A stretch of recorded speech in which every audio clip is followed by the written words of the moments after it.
وزارت تندرستی تاجیکستان اعلام کرد که در شبانه روز گذشته 83 گرفتار نوی کووید 19 را ثبت نام کرده است و تا روز 1 ایون تعداد عمومی بیماران به 4013 نفر برابر شد.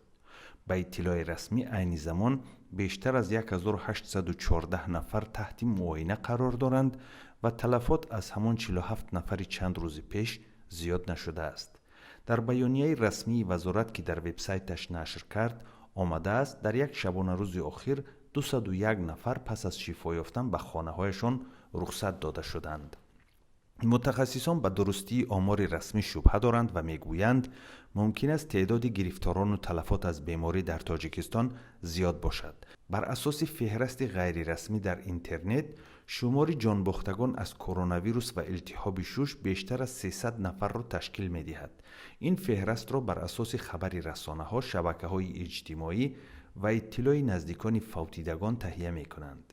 وزارت تندرستی میگوید که حکومت و وزارت تمام چاره ها را برای پیشگیری از کووید 19 و تبابت بیماران می اندیشد. کرونا ویروس نو که آخر سال گذشته در شهر ووهان چین کشف شد، تاکنون به بیش از 6 میلیون و 200 هزار نفر در سراسر جهان سرایت کرده، بیش از 372 هزار نفر را کشته است.